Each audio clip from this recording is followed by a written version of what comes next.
മറിക്കാൻ വല്ലതും ഉണ്ടോ? അവിടെ ഓട്ടോറിക്ഷ കിടപ്പുണ്ട്, ഓടിച്ച് മറിക്കാൻ പറ്റുമെങ്കിൽ നീ കാശ് ആയിട്ട് വല്ലതും ഉണ്ടോന്ന്? കടം വല്ലതും തരാനുണ്ടോ? കിടക്കുന്നത് എന്റെ പൊന്നു വച്ച ഇന്നലെ ചോദിക്കത്തില്ലായിരുന്നു. ആ കാശ് ഇന്നലെ എന്നെ ഒരാൾ വാങ്ങിച്ചോണ്ട് പോയെന്ന്. അല്ലേലും സ്ഥിരം കേൾക്കുന്നത് ആരോടെങ്കിലും കാശ് ചോദിച്ചാൽ ചോദിക്കും ഇന്നലെ ചോദിക്കാൻ പാടില്ലായിരുന്നു എന്ന്. ഇച്ചവര് 200 രൂപ താ ഇങ്ങോട്ട്.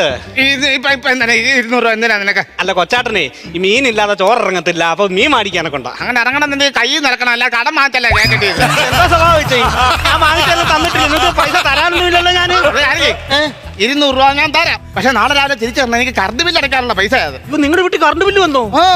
ഇവിടെ ഇനി എപ്പോഴാണോ വരുന്നത്? എത്ര രൂപ ചേച്ചി? എത്ര രൂപ നിന്നോന്ന് എനിക്കറിയില്ല. ഒരുത്തൻ രാവിലെ വന്നിട്ട് ആ മീറ്ററിന്റെ അവിടെ വേട്ടാവളയും കൂട് കൂട്ടുന്ന നോക്കി എന്നിട്ട് ഏതാണ്ട് എഴുതി ബില്ലടിച്ച് തന്നു. ഇത് വേട്ടാവളിന്റെ കൂടിന്റെ വാടകയാണെന്നോ കറണ്ട് ബില്ലാന്നോ ഞാനേ കാപ്പി തരാം കുടിക്കാൻ. കാപ്പി കുടിച്ചാ ഗ്യാസ് വരുത്തില്ലോടി? കാപ്പി കുടിച്ചാൽ വരത്തില്ല, വിളിച്ച് ബുക്ക് ചെയ്യണം, എന്നാലേ ഇവിടെ കൊണ്ട് തരത്തുള്ളൂ. എന്തോന്ന് ഗ്യാസ്? ഓ എന്നെക്കാളും നല്ലൊരു ബിഗ് കിട്ടേണ്ട ഇളക്കുക.